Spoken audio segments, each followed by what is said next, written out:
Saya ingin membahas mengenai ada 10 langkah melakukan evaluasi manajer.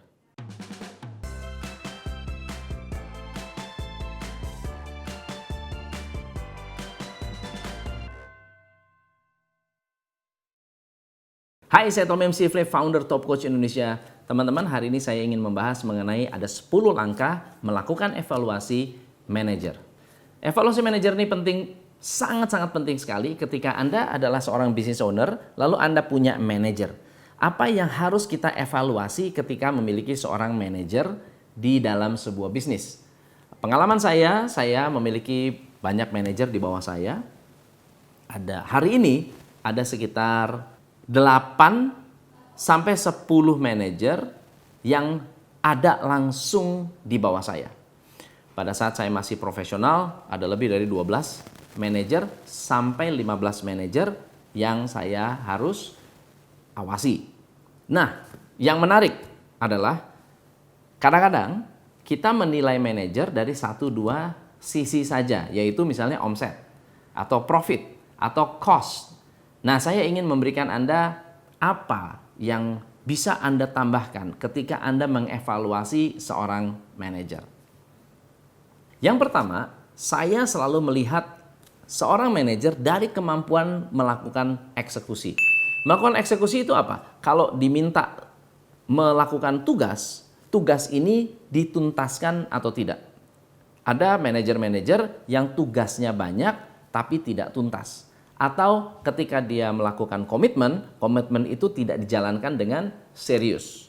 So, langkah pertama saya selalu ingin tahu sebelum mengetahui hal-hal lain, apakah ketika diberi tugas bisa mengeksekusi strategi. Yang kedua, saya ingin melihat kualitas kerja. Apa yang dimaksud dengan kualitas kerja? Kualitas kerja adalah apakah kalau orang tersebut diberi tugas, saya masih terus-menerus mengoreksi. Kalau dikit-dikit dikoreksi, kemungkinan besar orang itu memiliki problem dengan kemampuan teknis. Sehingga kita perlu memberikan pelatihan lebih lanjut. Tapi kalau kualitas kerjanya bagus ketika diberi tugas, misalnya saya punya manajer media, saya minta tolong bikin schedule untuk posting di Facebook. Apa strateginya untuk bisa posting di Facebook? Ketika dikembalikan ke saya masih banyak sekali koreksi dan berulang-ulang koreksinya, berarti kualitasnya bermasalah. Tetapi kalau cuma 1-2 kali, berarti orang itu boleh diandalkan. Yang ketiga, saya selalu ingin melihat level kreativitas. Apakah orang ini bisa berkreasi atau memberikan ide-ide segar untuk membuat bisnis kita lebih maju, lebih sukses, lebih oke. Salah satu tim social media saya, manajer social media yang ada di Top Coach Indonesia selalu memberikan ide-ide fresh. Coach, begini aja, kita bikin begini, kita bikin begitu. Jadi saya bisa melihat bahwa apa yang dipikirkan adalah hal-hal yang sifatnya kreatif. Dan saya suka. Nah, pertanyaannya adalah apakah tim Anda atau manajer Anda mau dan bersedia memberikan ide-ide kreatif untuk bisnis? Nah, yang keempat ini cukup menarik. Saya memiliki manajer yang fokus kepada diagnosa bisnis. Jadi manajer spesial. Manajer ini adalah orang yang selalu menganalisa diagnosa bisnis yang dilakukan oleh Green Belt Top Coach Indonesia. Apa yang saya perhatikan adalah ternyata seorang manajer harus bisa melakukan continuous improvement. Jadi continuous improvement lebih tinggi dari kreativitas. Kenapa? Kalau kreativitas adalah ide, bisa jadi mentah. Tapi kalau continuous improvement adalah sesuatu yang diperbaiki dan bisa terlihat hasilnya. Nah, seberapa jauh tim Anda atau manajer Anda mau dan bersedia melakukan continuous improvement. Yang kelima ini agak menarik karena saya tidak hanya mau mendengar problem tim dari tim sendiri. Kadang-kadang saya melakukan mystery guest. Kadang-kadang saya telepon ke customer langsung. Kadang-kadang saya minta masukan dari customer.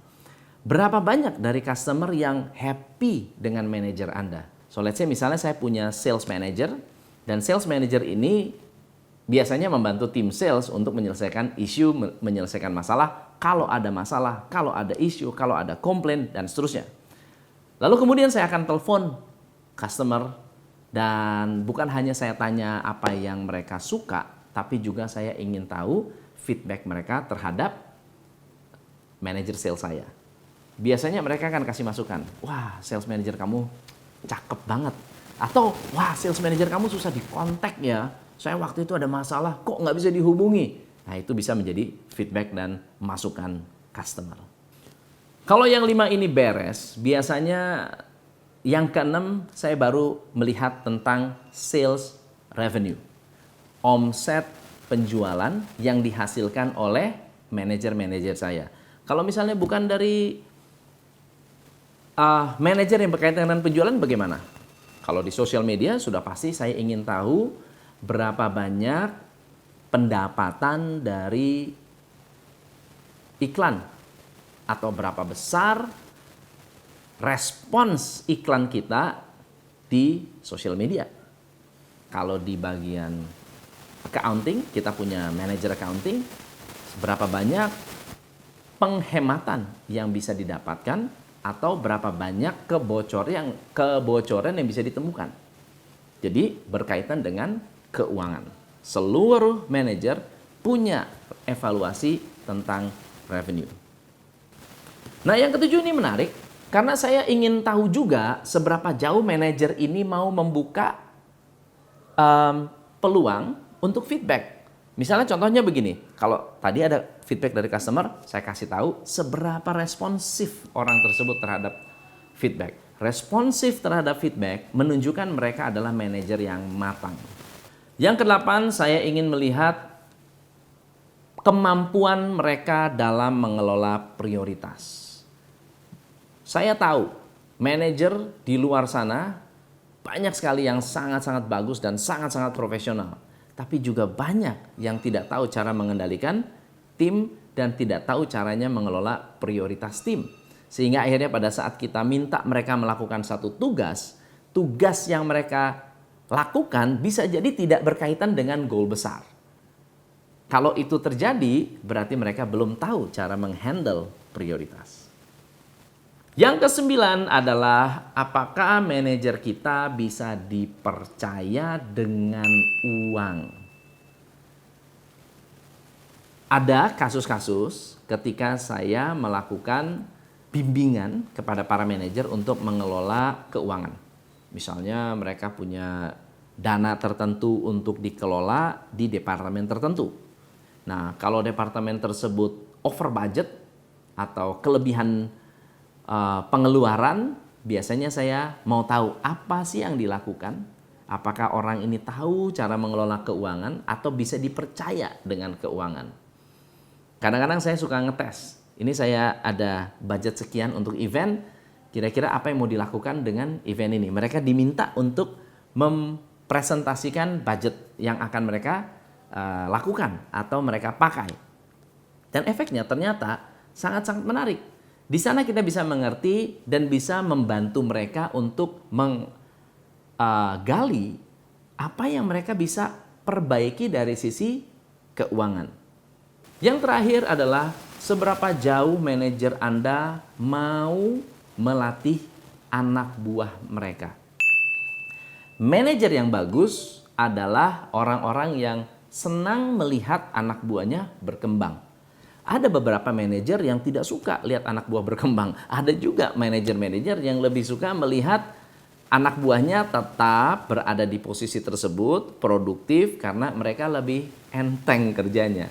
Nah, manajer-manajer yang bagus adalah manajer-manajer yang menghasilkan leader-leader yang bagus. So, saya melihat itu sebagai sebuah prestasi di luar daripada hal-hal yang lain. Itu adalah hal yang saya ingin lihat dari seorang manajer. Semoga bermanfaat. Saya Tom MC Ifle. Salam pencerahan. Hanya di Top Coach Indonesia.